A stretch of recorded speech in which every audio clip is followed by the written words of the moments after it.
తెలుగు అమ్మాయిలు హీరోయిన్గా ఆఫర్లు దక్కించుకోవడం కష్టం అనుకుంటున్న సమయంలో బాలీవుడ్, టాలీవుడ్, కాలీవుడ్లోనూ సినిమాలు చేసి నటిగా తనని తాను నిరూపించుకున్న ముద్దుగుమ్మ శోభితా ధూళిపాళ్ల.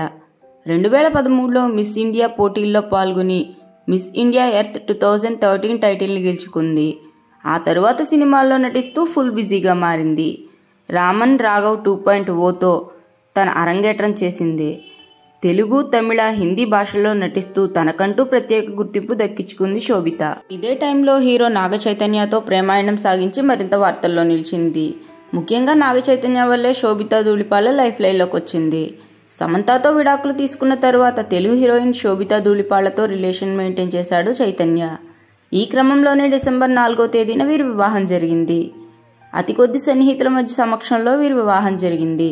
నాగ చైతన్యతో రిలేషన్పై శోభితా ధూళిపాళ్ల తాజాగా ఒక ఇంటర్వ్యూలో ఆసక్తికరమైన వ్యాఖ్యలు చేశారు. 2022 ఏప్రిల్లో నాగ చైతన్యతో స్నేహం మొదలైందని చెప్పిన శోభిత నాగార్జున ఇంటికి మాత్రం 2018లోనే వెళ్ళినట్టు చెప్పింది. అంటే సమంత నాగ చైతన్య పెళ్ళైన ఏడాదికే శోభిత వాళ్ళ ఇంట్లో అడుగుపెట్టిందన్నమాట. ఆమె నాగ చైతన్యను మొదటిసారిగా ముంబైలోని ఒక కేఫ్లో కలిసినట్టు చెప్పింది. అప్పట్లో శోభిత ముంబైలో ఉన్నట్టు నాగ చైతన్య హైదరాబాద్లో ఉన్నట్టు చెప్పగా ఆమె తాను వేసుకున్న డ్రెస్ కలర్, చైతు వేసుకున్న డ్రెస్ కలర్ కూడా చెప్పేసింది.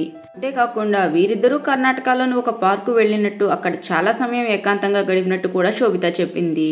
అంతేకాకుండా చైతన్య తనకి మెహందీ కూడా పెట్టాడట. ఆ తరువాత ఇద్దరూ కలిసి అమెజాన్ ప్రైమ్ ఈవెంట్కు వెళ్ళినట్టు తెలిపింది శోభిత. అదే ఈవెంట్కు సమంత సైతం హాజరయ్యారు. శోభిత, నాగ చైతన్య ఈ ఏడాది గోవాలో న్యూ ఇయర్ సెలబ్రేషన్స్కు వెళ్ళగా అక్కడ శోభిత కుటుంబాన్ని చైతు కలిశారని, ఒకరినొకరు అర్థం చేసుకున్న తరువాతే గోవాలో పెళ్లి గురించి మాట్లాడుకున్నట్టు శోభిత తెలిపింది. అలా నాగ చైతన్యతో ప్రేమ, పెళ్లి గురించిన విషయాలను శోభిత వెల్లడించింది. మరి శోభిత చెప్పిన ఈ ఇంట్రెస్టింగ్ విషయాలపై మీరేమంటారో కమెంట్ చేయండి. అలాగే ఇలాంటి ఎన్నో ఇంట్రెస్టింగ్ సినిమా అప్డేట్స్ కోసం మా ఛానల్ సినిమా సంగతుల్ని సబ్స్క్రైబ్ చేసుకోండి. అలాగే ఈ వీడియో నచ్చితే లైక్ చేయండి, షేర్ చేయండి. Thanks for watching.